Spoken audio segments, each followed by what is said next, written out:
to make you a compelling hire. In today's competitive job market, it's not enough to simply meet the minimum qualifications for a position. To stand out from the crowd and become a compelling hire, job seekers must go above and beyond to demonstrate their skills, experience, and commitment to excellence. This means investing time and efforts into building a strong professional network, honing key skills through education and training, and seeking out opportunities to gain practical experience through internships or volunteer work. Additionally, job seekers must be able to effectively communicate their value proposition to potential employers, highlighting their unique strengths and accomplishments in a clear and compelling way. Our panelists for this panel discussion will share their knowledge on how to be a compelling hire and be relevant in today's job market, and how to bounce back after a career break and land on your dream job to achieve success. This discussion will be moderated by Shewal's founder, Ms. Deepa Vijayaraghavan. Now it's time to introduce our speakers. First, we have Ms. Snigdha Josh Ray. She is a senior global product and technology executive and has over 25 years of experience in the industry working at ADP, Broadridge Financial Services, PayPal, and Diebold Nixdorf. Her experience pivot around market, product, and technology, research, strategy, and execution and delivery of enterprise-grade, user-centric SaaS solutions of $1.5 to $2.5 billion revenue. She has been recognized by World Women Leadership Congress and Femina as a women executive driving innovation, leadership to large tech organizations, and contributions to industry. We are excited to have you here as a panelist for a panel discussion, ma'am. Thank you.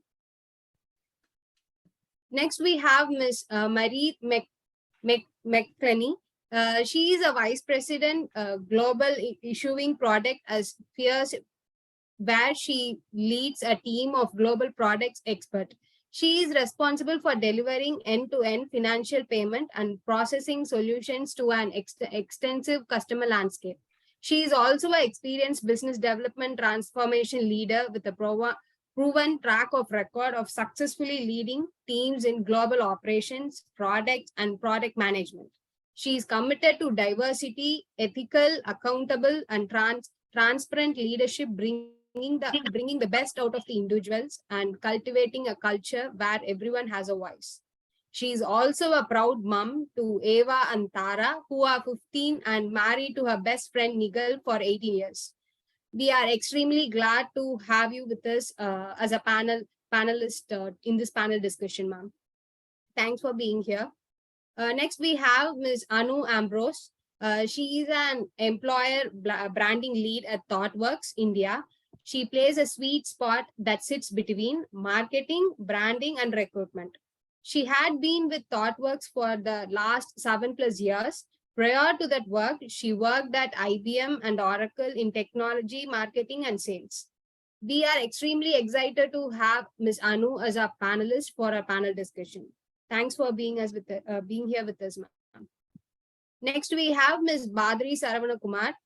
She is a technologist and a co-founder of Shewal. She has over 25 years of corporate experience in IT industry across various domains. One of the most exciting roles of her was being product development director at PayPal for 6 years. During her 11 years of long tenure at PayPal, she led several initiatives. She had leaders from various industries and helped women with career breaks to make a breakthrough in their career choices. Thus, Shewal was born out of sheer passion to see more women thrive in the workspace. Shewal is a byproduct of assessing oneself to their career path with clarity. We are tremendously thrilled to have Ms. Badri Saravanakumar with us here as one of the panelists in our panel discussion.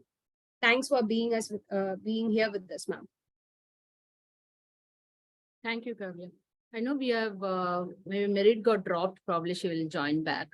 So I'm hoping, yeah. Okay. While she's joining, probably thank you, Kavya, for that introduction.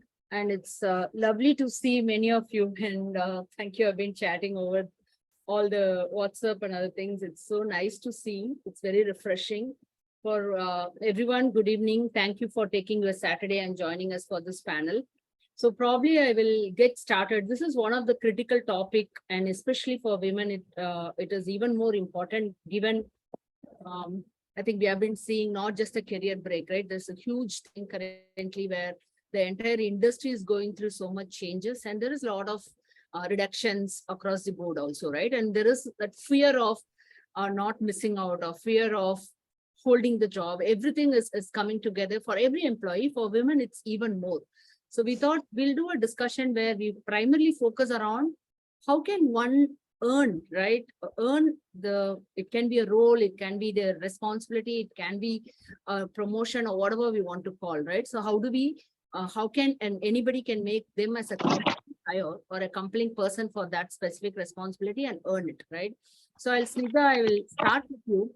The first question for you is, it's not easy to be a senior leader especially as a woman. It's just very, very tough to be a senior leadership role in product and technology.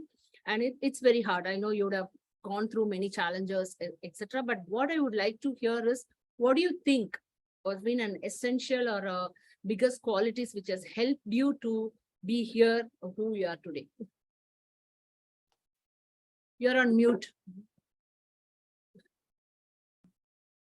Thanks, Deepa, and everyone in the Evolve team. It's a pleasure and honor to be here and share my thoughts and hear from the others. So you're right, Deepa. I think from your own personal experience and anybody who's been in the IT, it's not an easy journey, right? Because very specific to IT, the amount of change that's happened on technology and domain, it is quite a feat. It requires quite an effort to be up to date on it. So when you talk about essential skills, I think the very basic skills that are required is to be aware of the changes in technology and the domain, right? Because that adds that extra value. And in depth, right? Have a breadth of what's going on, but you need to be very deep on your areas. The second skill that I actually talk about is skills to excel, right? So you know how to code, you know your JavaScript frameworks, you know your semantics, syntax, everything. But what is needed to excel is having a good understanding of what's happening in the market, right? What is the domain knowledge required? What are the customers' needs, whether they are explicitly stating it or it's implied, right? Or user experience, or how you can leverage a new technology like AI in solving. So that's where your solutions are more creative, innovative, because you're able to see the end-to-end picture, able to identify problems. The third skill I talk about is skills to succeed, right? And all of us work, not as individuals, but in teams. And therefore, make any accomplishment, you have to partner with several people, you have to negotiate, you have to manage your stakeholders, you have to influence people on design, you have to make decisions, because informed decisions, because there is no perfect world, right? There are so many different factors, conflicting factors. And main thing is you being able to collaborate and partner with everybody to collectively succeed, right? Create that goodwill, pay it forward, and all of that. And that really differentiates as you go more mid and senior levels between success and doing your job. So it's equally important to be tuned in, because these are skills you can't learn, going through a course. Right from the day you're in the job, not just from your professional life, but your personal life, you have to keep observing people, figuring out, learning from experiences, reflecting, and so on and so forth, right? And finally, in today's world, Deepa, as you said, survival skills are essential, right? Because things will happen. What's important is, how do you bounce back? Have you built that sense of resiliency? When you're in a crisis situation, can you calm down? Can you not slip into depression? How do you handle the situation? That is important. That only comes when you push yourself into tougher situations. You do not have the fear of failure, but you consciously, when you're doing good, push yourselves into taking risks, getting into uncomfortable roles, and so on and so forth. And the second most important aspect of these skills, survival skills, is actually your network.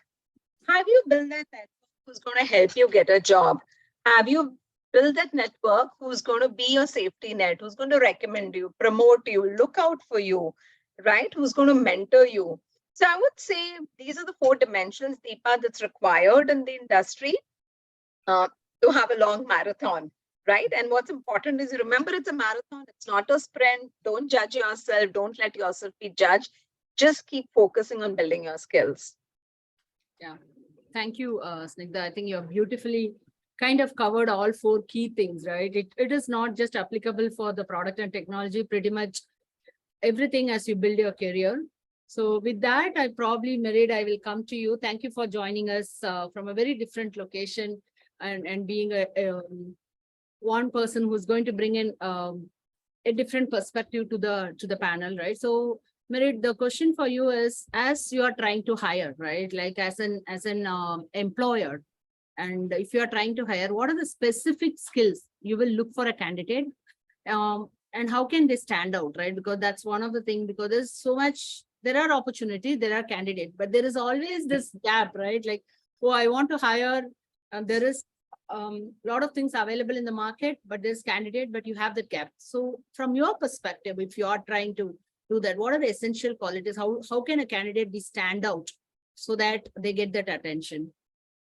It's a really tough one, Deepa, because I suppose there's two ways we try and get into an employer. Okay, so we see the roles turn up on LinkedIn, and it's amongst a mass of many applicants. All of these online applications are being flushed through, and there's someone on the other end of that from a talent team or recruitment team who's looking at it, and they're looking at it really based on sometimes an algo. It's do they have the right years of experience? Do they have the education background? And if they don't have those things, they're immediately disqualified, and they get the note sometimes that they're out of the race, or in a lot of cases they don't.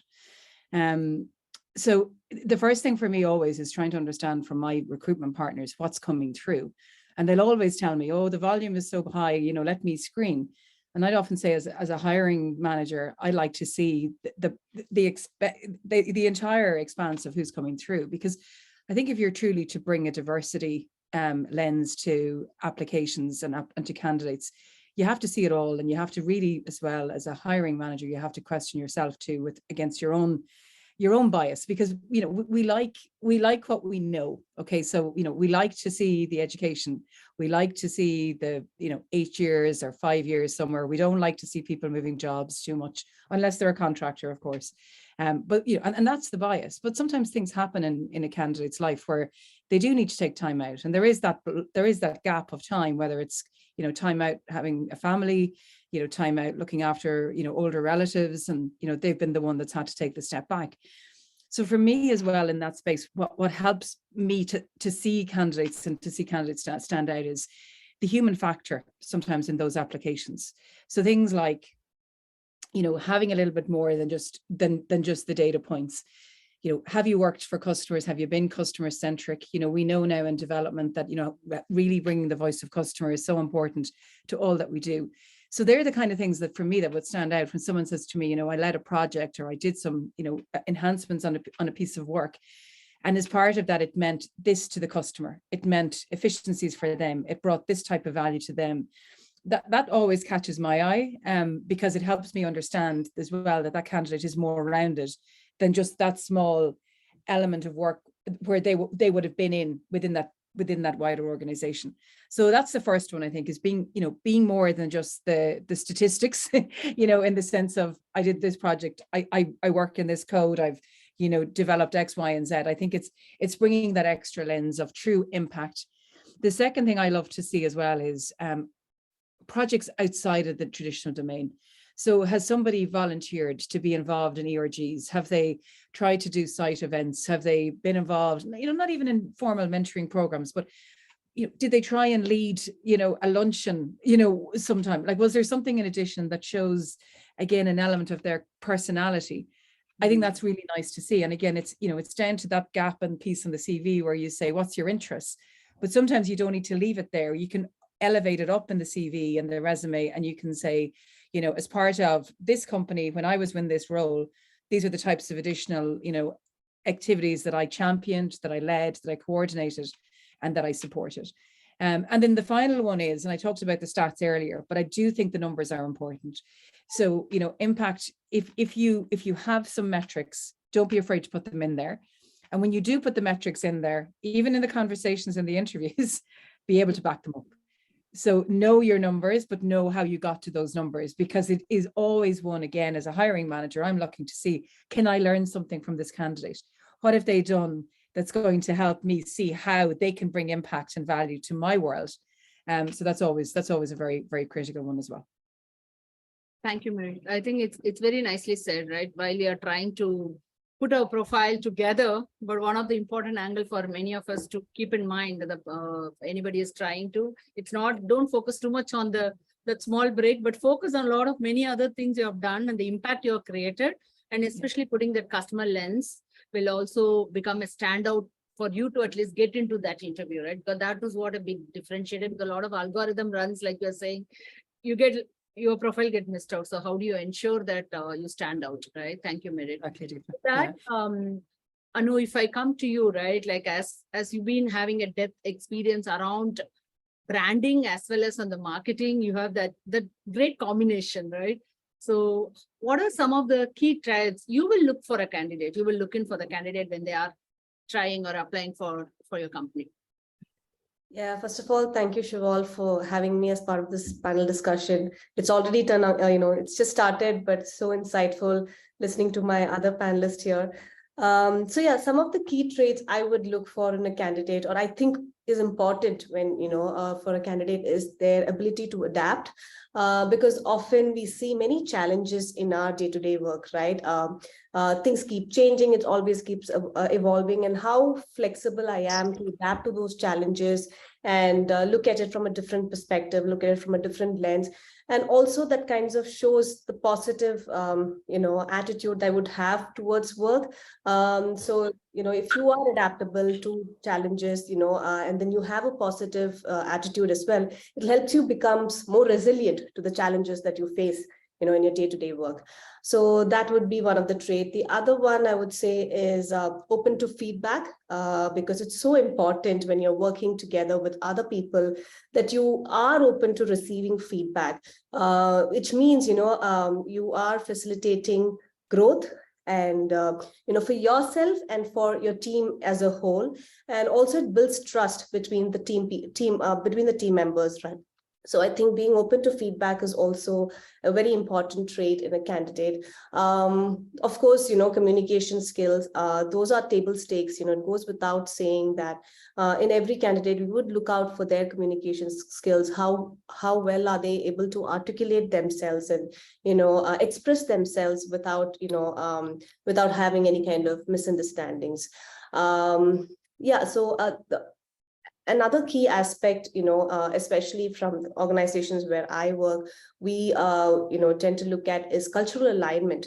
So I think it's very important, to see that if a candidate aligns to the company's or the organization's values, and, is that candidate a good cultural fit? Do they align well to what the company believes are? So I think cultural alignment is also a key aspect to look for in a candidate when we are looking to hire them. I think it's a great one, because I think with cultural alignment, we do always try to understand, is somebody going to be a fit? And sometimes when a candidate doesn't work out, it can be a lot of that they weren't a fit for that organization. And sometimes as well, maybe that organization isn't a fit for them. And I don't know, do we always really think about that? But, as a candidate, we're interviewing the company and the hiring managers as much as they're interviewing us as well. I think I love that call out. Yeah. Thank you. And I think the one thing, we many times look at the cultural angle. As the one thing I liked what you said is open to feedback, right? I think that's a very interesting angle. Like, how do you evaluate? Because as you grow in the career, it's so important to getting that feedback and readjusting it, right? Yourself, and taking that as not in a closed mindset, right? So it's a very interesting point you said. So with that, I will move on to Badri. I know Badri for many, many years and how we both joined hands for SheWall, right? One of the things I was always excited to know and always been inspired also, especially even part of PayPal, right? She was one of the senior tech leader in that company when I joined. So it's always an interesting question. So Badri, I want to know like what inspired you to pursue a career in technology? And what do you think some of the key skills? Because you had a very long run as it's not easy for you, like starting as an engineer and then moving up to a leadership is not easy. What are some of the key skills has helped you to be successful? Hi, everybody. Good evening. Nice to have you all on this panel of SheWall, first of all. Yes, I think when I started my career, I latched on to the technology because that was probably the most lucrative and thriving world. That's how I got into it.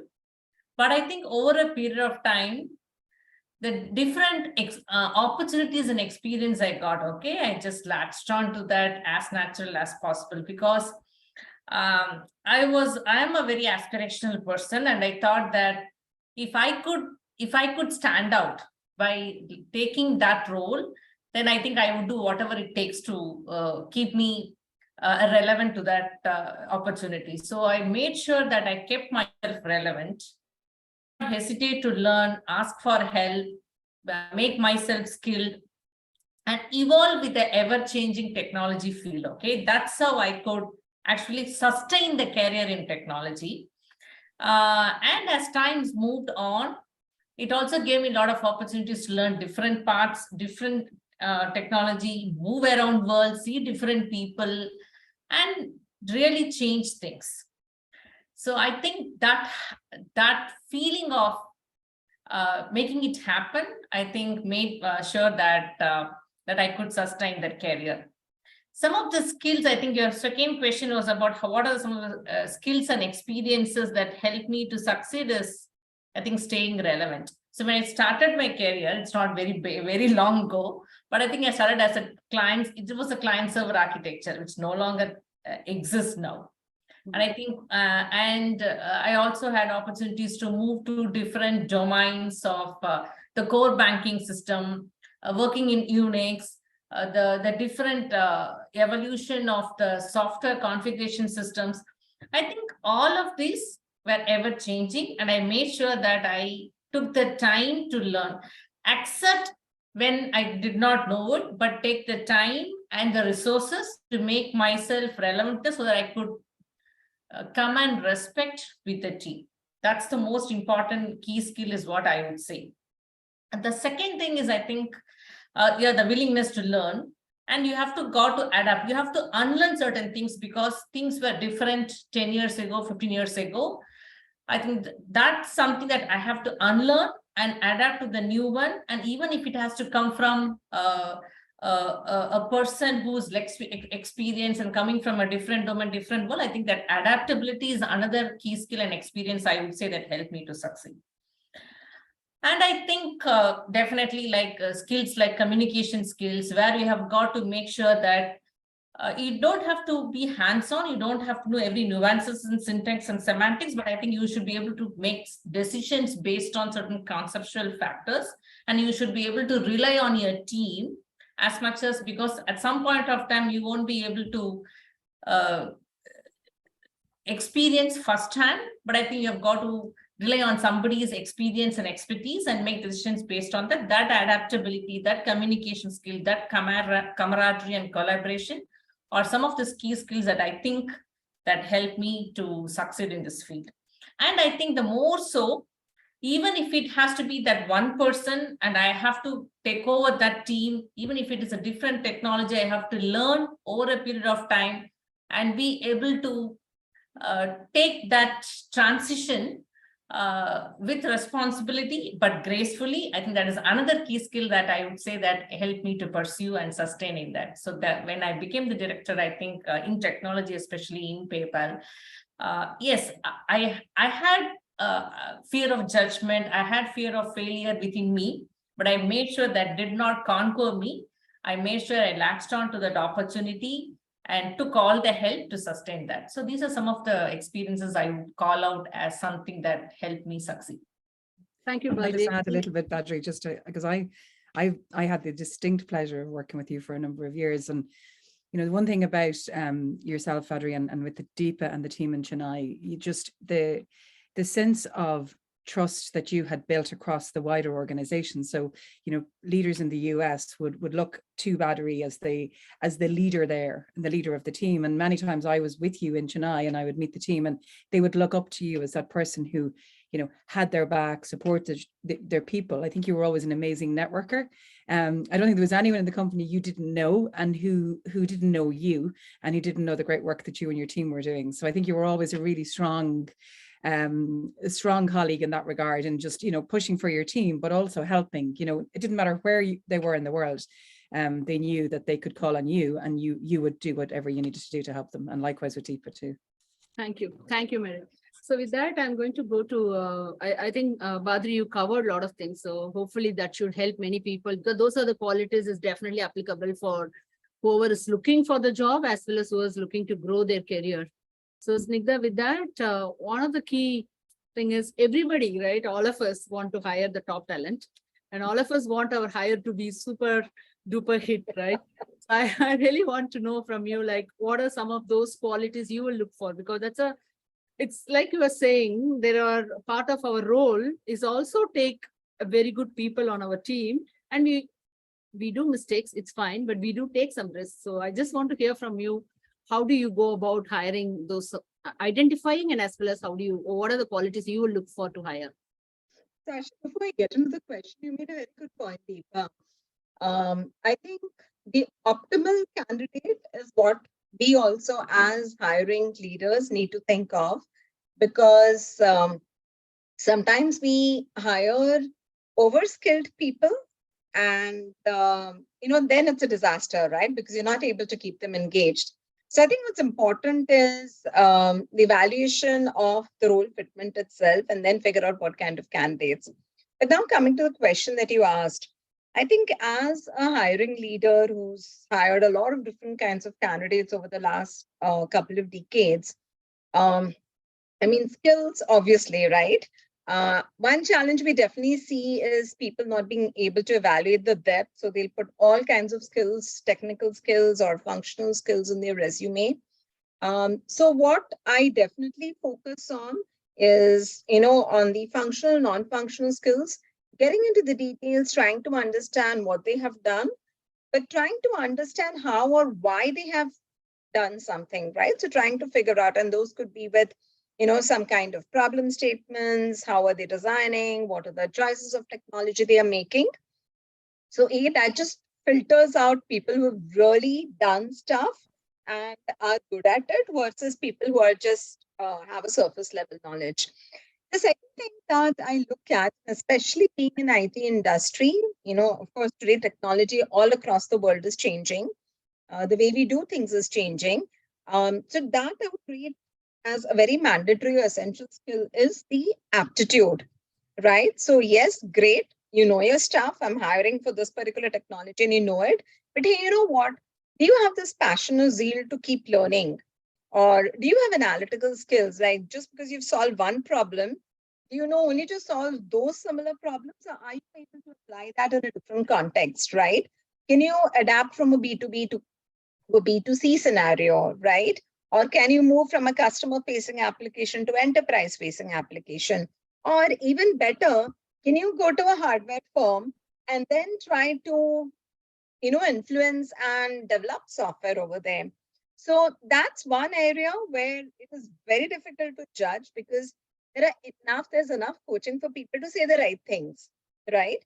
So that's where I would typically use a scenario-based analysis or give them a case study and then have this discussion, debate, challenge them, see, corroborate why they are saying what they are saying. Do they have evidences? Do they have a strong point of view? Are they able to do a what if analysis, deal with ambiguity? And that I think brings out this aspect which is more important, right? Because change is inevitable, as we know. So are they able to go on this learning journey and, adaptability journey? And the third, even more important, I would say, is attitude. right? All of us know, again, I think I'm probably harping on the same thing as, and some of my, panelists have also said that there's going to be tough situations, there's going to be stress factors, there's going to be crisis in the organization. Do people have the confidence? Do they have this can-do attitude that whatever it is, I can solve a problem, I can do it calmly, right? I can really think through it and not panic, not mess up, right? Not break down. And are you able to, like, especially as you grow in your career, I think stakeholder management, managing up, your values, the way you operate, all of that become important, right? So I think the attitude is again another area where this is based on their experiences. I would ask them to describe tough situations where I would really want them to talk about failures, right?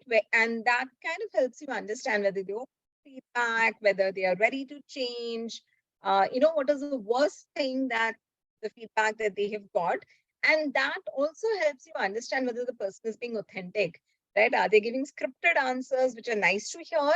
Or are they really challenging you, right? A lot of people will say, I love to challenge, I challenge the status quo, but then also pushing them a little bit off the edge and seeing how they're handling the situation itself. I think those are things that I would definitely do. And the tools that I would use to validate the candidate. Thank you, Snigdha. I think that's very lovely because it's not an easy job, right? I know there are basic things we can easily do, but there is some amount of risk we take, but there are certain ways each leader do it. Thank you for sharing how you do it and how probably you definitely had a lot of good talent. You left in PayPal also, so we can see that. Thank you for that. And with that, I'll go to Merit. I know when Anu was talking about the culture fit, you chimed in about how important. So how do you assess the culture fit and the candidate, and why it is so important to someone be culturally fit for the organization from your perspective, Merit? The big question really is, can I work with this person? That's kind of what comes up in my head. I kind of go like, and I know it's, but like, do I like them? Do I think that they're going to have the positive attitude, the energy that I like to have around my teams? Are they going to get on with my team? I think that's really important. You can hire in, someone who's amazing with all the skills and all the expertise, but if they're not able to work with people and bring people with them on the journey, then it's going to disrupt the team that I have. So they're really the two. And the way I kind of try to get to the bottom of that is, I don't go down so much a formal interview route. Like, I will ask them questions about their experience and their background, but a lot of the time I want to know who they are. I want to really get a feeling for how they react in situations and what their attitude is, to challenges. So questions I throw out to them would be, not tell me your greatest challenge or what your biggest difficulty was, but more, talk me through, a situation where if I was to say to you, I need something done very quickly under pressure, how would you deal with that? What would you do? And the sort of answers I'm looking for them to bring to the table are that they'd lean into their colleagues, that they'd, see who can help, that they'd, and they wouldn't just be on their shoulders, but that they'd look beyond again to the wider landscape to see how they can bring people with them. Because I think when teams are working together and people are working together, there's a natural energy of going on that journey together to whether it's to problem solve for something and to come up with a solution, or whether it's to, do the best for a customer and deliver, to the best of our ability. There's just that natural synergy. I was in the UK this week. We're kicking off a project where, we're going to bring essentially our cloud native product that we've been working on for quite some time in the issuing space in Fiserv, and we're going to bring it to the Middle East. So, we had our teams together, we had our third parties there as well, and we were brainstorming for 2 days, and just the energy of the room of people trying to, address a challenge together, meant that by the time we got to the do our executive readout to our senior leadership team, they couldn't believe how far we'd come on the journey. Now, there was passion in the room, and there was lots where people, wanted to, raise voices, and there was heated debates and arguments about the right solution. And, we technologists in there who believed that they were they had the best solution over someone else. But what ultimately we got to in the end was just having strong facilitation there to get the voices heard, but a passion that everybody brought to the table. So I'm always thinking about that energy when I'm looking at candidates, and I'm thinking to myself, how can they continue to bring to that team, the impact that we need? And, it's just really standard skills in that. It's just somebody who is, able to get on with people, that can show in their history and their answers that, they've brought people with them, they've been collaborative, how they've been collaborative, how they've dealt with a situation where somebody, is going down a path that they know is not the right path. How have they brought them back on that and helped to get that middle ground? So they're the kind of things that I'd be asking my candidates to see if, we can ensure then that they will slot into the team and be able to bring their voice to the team as well, and to that collective problem solve that we have every day, because every day is a new day. Every day brings different challenges. And we can't have egos. I often say to my teams, we've got to leave our ego at the door. Yeah, very nicely said, Mered. I think it's so important that even though you have all the skills and you learn all of it, if you cannot work within that organization culture or with different set of people, you don't bring your best out of it, right? And if you don't bring the best out of it, it's not helpful for the company or for the individual also. Yeah. So with that, Anu, like as soon as we get into the job, right, the next biggest thing is, say, I'm stuck. How do I grow my career? I think you would have advised as an organization also with a lot of your experience around on the branding and the marketing, and as well as on the HR professional side, you would have definitely seen this. So what is your advice, or what are the key skills and competencies that people should focus on as they try to build advancing their career? Yeah. I think one of the aspect is, continuous learning, because everything is, constantly changing. Nothing is the same way that the way you would do the previous year. It's so fast. Things are evolving so fast. What you did previous year is out, out of date. It's not anymore relevant. It's new way of doing things, right? I think someone earlier also said it's always new ways of doing. So yeah, continue to upskill yourself. If someone is really keen on growing in their career, I think upskilling is very important, staying up to date. So then you are able to look at doing a particular task that is there at hand in a different way, in a more updated way, and that can yield better outcomes. And so yeah, continuous learning and upskilling and improving your technical skill sets is definitely, it's basic and it's important to grow in your career. The other thing is, I would say emotional intelligence, because if you are looking, aspiring to grow in your career and take on, more responsibilities or leadership roles or grow in your career, it's also important to, be better at your emotional intelligence. And when I say emotional intelligence, is about being self-aware. So when you are more aware about yourself and your emotions, you're able to look at things differently.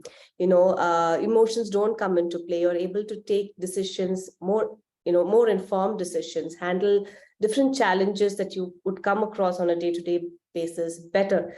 And also at the same time, you're able to understand the other person's emotions better, your team members, the people you work with. So that will help, come to, when there is a problem, you're able to look at it differently and solve it, in a more meaningful way, which works for both parties, right? So yeah, emotional intelligence. The other thing would be, I would say time management. I think, that is very basic, but we are always, have a long list of to do, and everything is, seems important, but it is, for us to effectively manage our time, it is important to prioritize. Often we do not prioritize and focus and waste a lot of time on things that are, less important. And then therefore the ones that needs more, more time to be spent on and looked at, we lose focus, right? We get distracted. So I think prioritizing your work and, better managing your time will help you to be more successful. I think that's personally also, that is one area where I find it challenging too. So, how can I better manage my time? I think last but not the least, is also networking, right? If you're looking to grow in your career, being connected to people, whether it is within the organization or outside the organization, right? Because both places provide you with opportunities. So I think building that, connections with people and staying connected through whichever platform, whichever way that works for you, I think is very important. Networking and having connected to a community, I think would be another focus area to build oneself in their career. Thank you, Anu. I think you touched upon all the key things, right? Which all the individuals should be following, irrespective of wherever they are on the career segment, right? So keeping yourself relevant, having that support system, having that network, and then that emotional intelligence, time management, like you were saying, it looks very simple, but it's always about, okay, what's your long-term, short-term, and how are you actually doing things which is going to have an impact on your short-term goal and long-term goal. I think that's so important. That's something I learned from Snigdha. So we'll always say that the kind of thing she likes to do is, if there is, how does it impacts, right? Like she always assesses if I'm giving the time, how I mean, it's a very important skill, especially for women. We get lost with so many, because it's very difficult to say no to us. So with that, Badri, I'm going to ask you this question, since we've all been talking about recruiting, hiring, retaining, and we also see a trend, especially given it's a women's History Month. I want to ask you this, and being a technology leader, we often see that women follow from the ladder, right? Like as they go up it, we always see the trend, or they are left behind. Why do you think so? And how can we bridge it? Yes, that's what the data says. Okay, women do fall off the ladder because of many reasons. I think I want to focus on some reasons that women themselves put on themselves. Okay, I think the women, they are a superwoman. They want to do everything, and they want to have this tendency of perfectionist. Okay, so it comes into play, and I think women, when with the changing technology field, women want to be perfect, 90% right before they even sign up for that. Okay, that's the thing, because I think the mindset that we can sign it up and we can learn in the process is something that I think women are not wired that way. I think it is something that women have to start adapting to that. So it causes a confidence gap in the women. Okay, so unless it is that the data shows that unless they are 90% sure, they're not even going to sign up for, they're not going to even raise their hands for that. That's number one. Number two, I think they're very different hats that women wear and life events. We think of so many things in the future, and we decide that we won't be able to cope it up. We think all the possibilities of what things go wrong. Yeah. I think the cautious hat that women wear, and what happens is we don't bridge that confidence gap to a higher elevation and take that risk. Okay, that takes a different mindset and a mind shift change, and that causes certain women to fall off the ladder.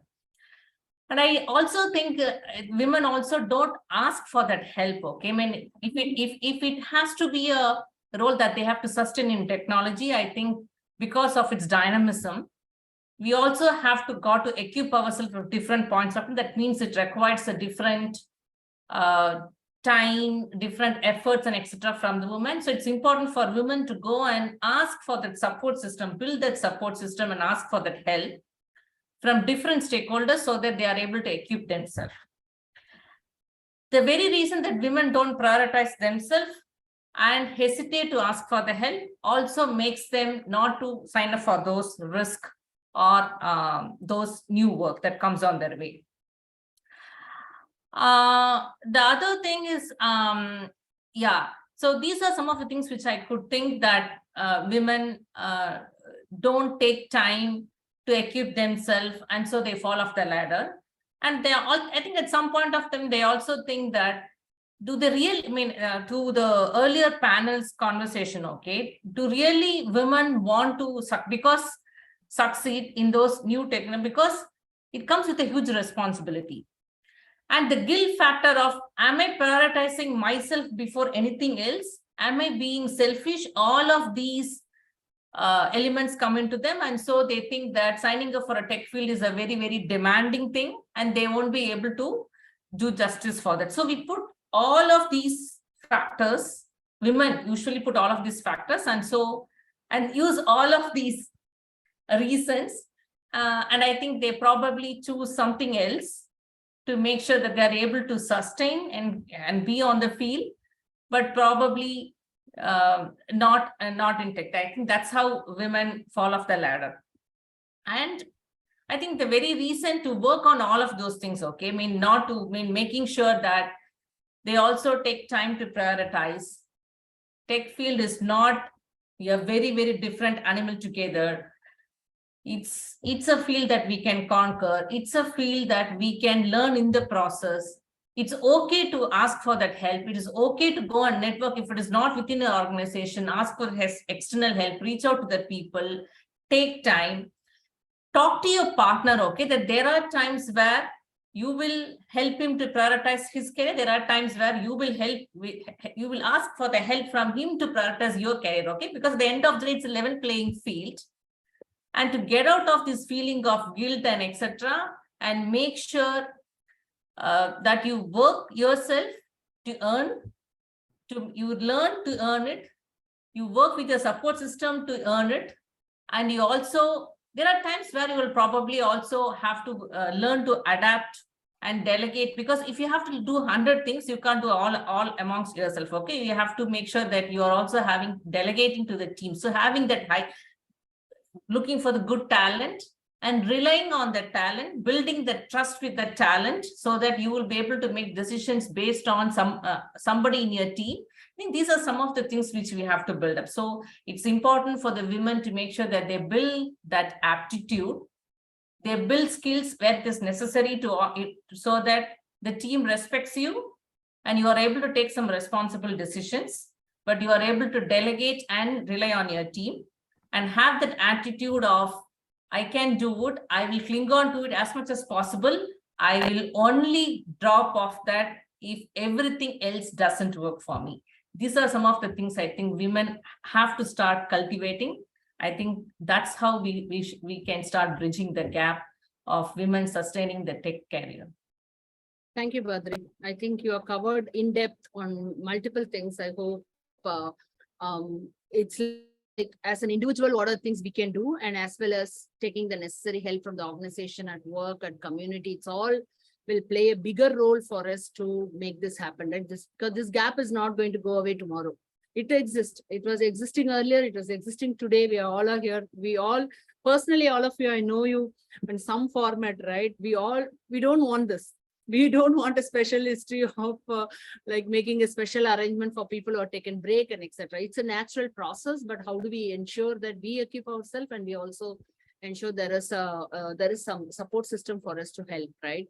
So before I go to the last question, Anu, there is one quick question from the group, right? To you, can you share some examples of innovative employer branding strategy that you have used in your career and how it has impacted the organization's success? Yeah, sure. So, for the organization that I work for, ThoughtWorks, right, it's a tech company. So as an organization, ThoughtWorks is also very passionate about diversity, equity, and inclusion.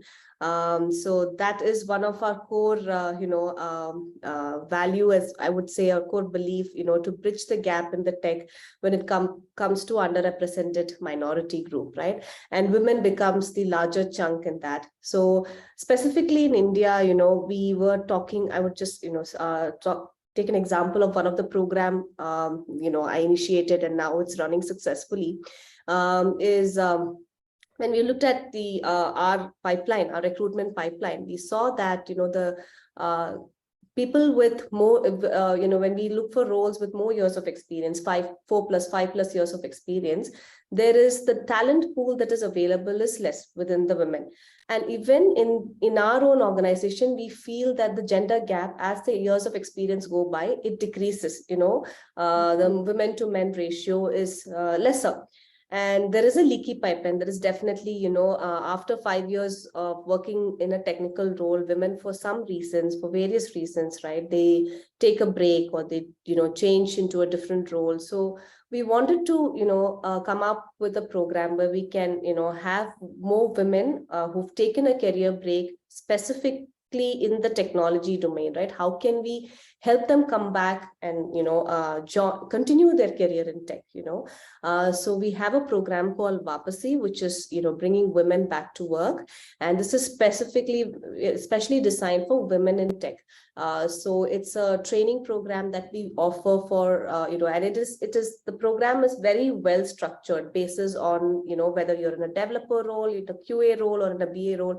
The training program is structured so that we are in that, years of gap that they've had, how can we upskill them? How can we help them with both technical skills as well as the necessary soft skills that they need to boost their confidence, to be able to get back to career, come back to work. So that 4 weeks of training program focuses really on that. So that is one of the things, we did, and we saw that it was very well appreciated. It was helping us to improve, to get more women back to work, not just to ThoughtWorks, but overall and in the society itself. We're helping them to go back and apply for jobs and to continue to pursue a career in tech, because that is the challenge. They don't want to pursue a career in tech. They think it's very challenging with their responsibilities in their personal life. It is something that they're not able to carry forward. But then giving them that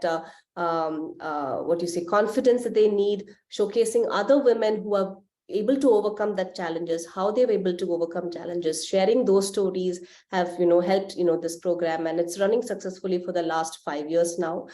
Similarly, we also a very similar type of program we introduced for people from the LGBTQ community. It is called Interning with Pride, where again, the program is designed for people from, people who come from LGBTQ background, and then within the organization, within the teams also, where they would be interning, we do sensitization workshops to ensure that, when they feel part of the team, and people are more aware, as well as the person who joins. And then how can we have more representation from the LGBTQ community also in technology, right?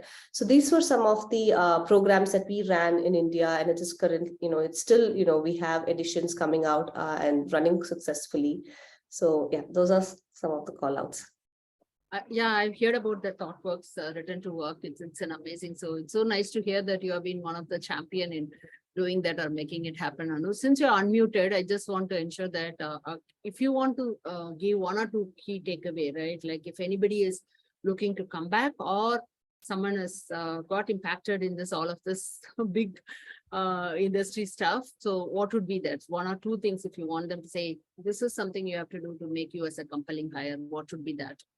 Yeah, I think be involved with a lot of communities, right? Based on your interest and based on the skill sets that you have, whichever community that you associate with. I think, being involved with the communities, and communities most often give us a very good platform to network, to build connections, to learn from other experiences. People come there and share their experiences, to learn from them, and to, stay up to date. And also, it is also a platform where you can also go and share. So I think, being part of communities, even though, you're impacted due to, because of the current recession that we are facing, be connected, stay up to date, take up some, courses where you use this time to improve your technical skill sets, upskill yourself, and use this time as a period to, do all the things that you've been put into the, at the back burner and you never found time to do. So try to do that and stay connected to people. I think that will keep you more engaged, and you will know what is happening. The minute we are not connected with people, not connected to anybody, we go into our own shell and we don't know what's happening in the outside world. So I think, being aware of what's happening outside through the platforms that you are more comfortable with, whether it's physical communities, networking groups, social media, I think is very important and essential. Thank you, Anu. So with that, I will go to Snigdha. So I just want you to give this answer, as well as give what is 1 or 2 key takeaways you want to share with the audience, right? So in technology, it's very, very difficult to stay that relevant, right? I want to know, like, what's some of the techniques you use for yourself as well as for your team. And along with it, you can also share what is 1 or 2 things people have to remember when they get out of this, or when they are going to listen, because we will be promoting this separately also from a She Wall, where we have a lot of women members part of this community. So I think, a lot of the fellow panelists have already talked about the need to learn continuously. And today, I think things are far more better than what it was 10 to 20 years back. I mean, there are podcasts, there are videos, there are how-to videos. I mean, they just teach you right from 101 to advanced technology topics or product topics, user experience. There's a lot of research that's available. You can do research, right? I mean, you don't need to work on blockchain. You have a lot of or AI or cloud, right? There's a lot of resources available to learn, and there's a lot of resources for you to go and try it out, right? So you're not limited to actually just what your organization offers you. But very specifically, Deepa, I think two things, right? If you, and again, I feel it's absolutely right to say that, hey, you know what, I'm going through this phase of my life where I want to focus on family, want to focus on children. And I think it's perfectly fine rather than be in the situation, oh, you know what, I probably heard this evolve session and they say you have to learn continuously. So first thing I would say is just don't stress yourself out, make your choices. But if you're really serious about and you're ambitious and you do think you have the energy and time, I think what's important is, yes, there are a lot of formal certifications, go for it. But two specific things, Deepa, you yourself, right? I mean, you would not only have a complete packed day and night job at PayPal, but you also started following your passion. And any startup, any initiative takes years to incubate, right? And keeping both of them going. And I remember you talked about your daughter going through the boards. I think, somewhere it's just that confidence, it's that enthusiasm to learn and just find newer ways that are going to augment your learning than just the formal learning from an organization, right? Very similarly, Deepa, I remember I always wanted to do my MBA.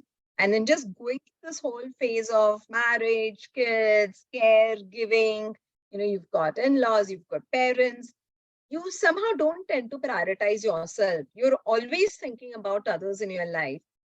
And it got to a point, I remember in ADP where, having been there for 17 years, it became a saturation, right? You knew the people, you knew what work is to be done. You almost could work sleeping, right?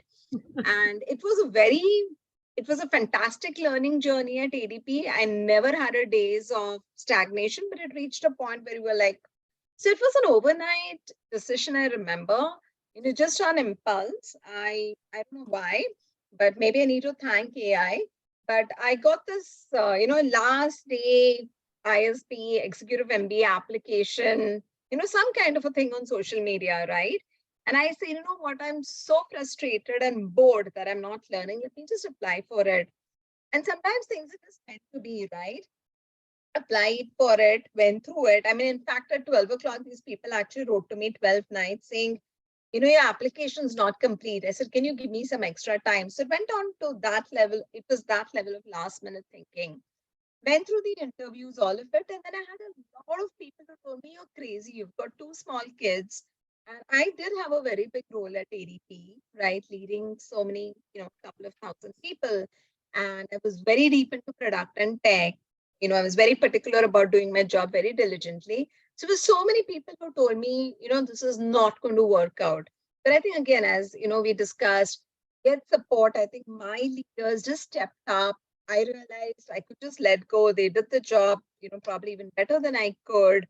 My partner, my family, everybody, the children, they all just made it happen, right? Of course, you have to put in the hours, but I think things work around it. And therefore, I think it's important, right? I think the main thing is confidence and passion. Just pursue it. So that's what I would say, either find, there's a lot of entrepreneurship, opportunities out there. Go, seek your calling or get into formal education, whatever you feel is, gives you the satisfaction of learning.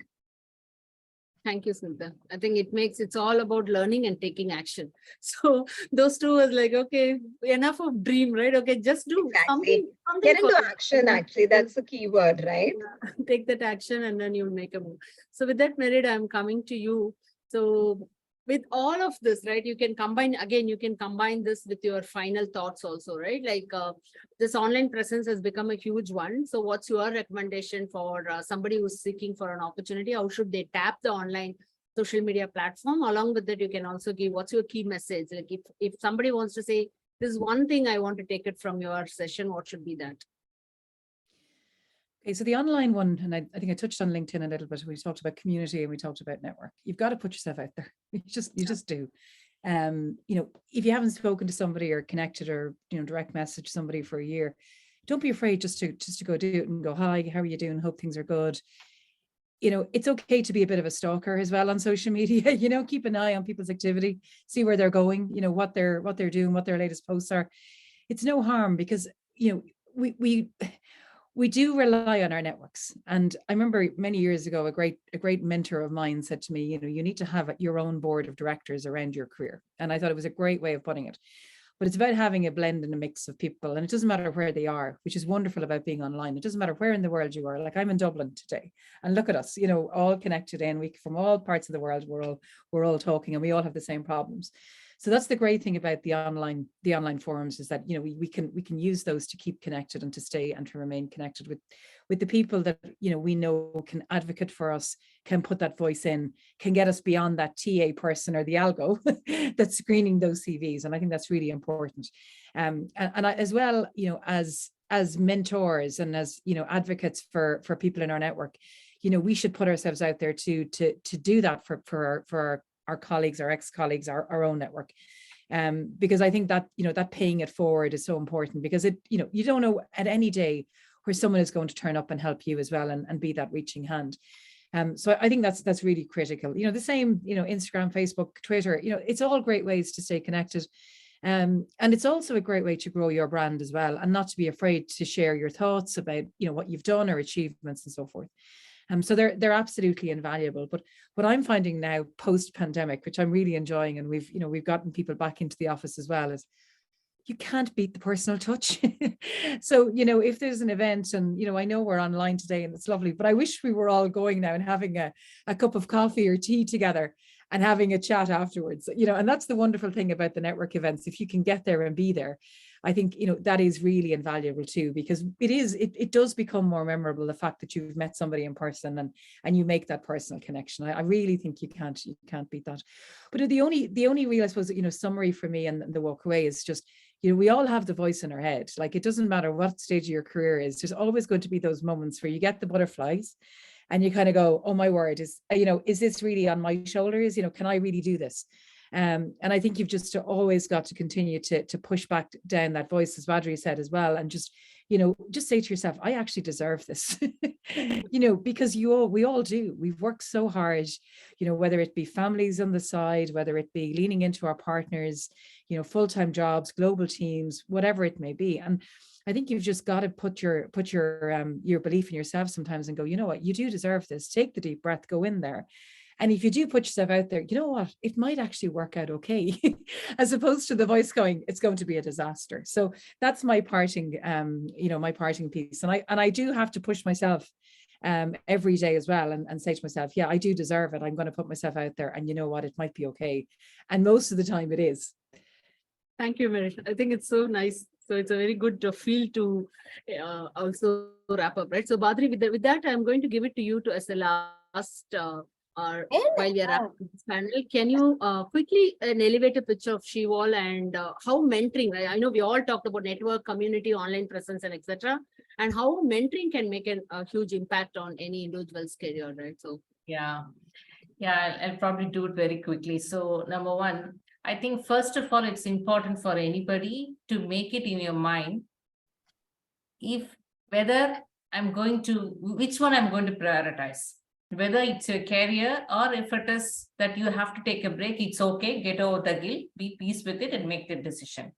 But the only thing I will ask you is make sure that you are staying relevant if you're either by educating yourself or looking into all of these resources, or at least be part of a community, okay? Because if you're alone, every negative things, the self-doubt takes over you. So it's important to seek a mentor, to have somebody, to have a woman who have at least tread the same path, or who will be that person who will help you stay relevant and will be that helping hand when you actually wanted to come back.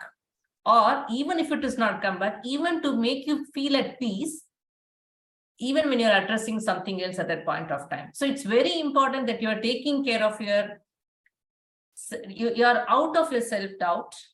You're making sure that you are feeling part of the community and taking that help. So in such cases, I think mentoring and coaching will help. The mentors or the person will help you to make sure that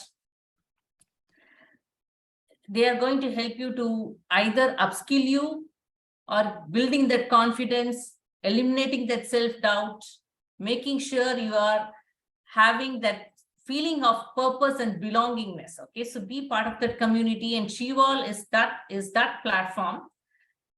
Because I saw as part of my roles and different experiences that I've dealt with in my own team and in trying to run programs for women, that even when we have had opportunities to offer it for 10 women, only 2 women made it out at the end of the day. And it is not because they're not talented, it is because 100 are the reasons they put it on themselves. So I would say that take help from communities like SheWall, where mentors and coaches will help you to eliminate that self-doubt. Make sure that they will create that purpose of belongingness, and probably they will also instill that feeling of confidence and clear that self-doubt and make sure that you deserve it. When the time comes, these communities will help you to be that lending hand, be that hand who can, because some point of time, I think it's important for women to help each other and make sure that we stand up and advocate even in their absence. So we have got, as women, we have got to lean in each other for both to take help and to give it back. And that's how I think that's the main purpose with which we have built SheWall. And I would encourage all women to, it's just SheWall is one such platform. I think I would encourage women, all of you, to be part of different. And the other thing is, I think we are not creating this one over another. We are all working it. Imagine if we can all build hands together, how much of a multiplier effect we can create in this world, in this community. We don't have to be talking about equity all the time. We can act to build that community by ourselves. Thanks, Badri. I know we're a little over time. I really want to thank you all, right? Each one of you for taking your Saturday. I know it's not easy, but thank you so much for carving out this time and sharing your thoughts. Every single time, what I enjoy is if I talk to anybody, I learn something. So I learned a couple of new things today by talking to all of you. I know there are certain things we hear, but it's also important to continuously be listening, right? Some of it is also motivates me as an individual, right? I think, thank you so much. And we will be using some of these learnings and then give it back to our women community and SheWall. Thanks once again for joining us today and making this event so successful. I'm very, very grateful. And I know it's just that persistent, right? I've been trying to get Anu, and then because I've never had a chance. So Merit and Anu and Snigdha. So thank you for with our consistent person, we are able to, like Badri was chasing Merit, and then I was just trying to get Anu and Snigdha for this, so that we can have a very great discussion. I know personally that you have done a lot of great work, and we want that insight to all of us. So thank you so much again, and hope you all have a great weekend. Go ahead, Badri. Thanks, Deepa and Badri. I'm sorry, Badri, go ahead. It's an example of how staying in touch with a network helps. Okay, I think we never know when we will leverage all those presence. Yeah, go ahead, Snigdha. Yeah, no, I was just going to thank you all, because I think this is extremely important for women, right? To help each other and challenge each other to excel. So thanks for putting in this effort. And this is much, much needed. So all the best to y'all, to SheWall, and Anu and Meredi. I hope I got your name right. It's been fantastic hearing your thoughts. Pleasure. And I think, this is a network for us, for all of us. And, just thank you so much for having me. Just delighted to help in any way I can as well. So do reach out. Looking forward to being, more involved with SheEvolve, and hopefully getting to see you all very soon in Chennai as well, if I can lock down the plan. Have a great one. Thanks, Anu. Thank Have you. a great one. Bye-bye. Bye-bye. Thanks, Merit.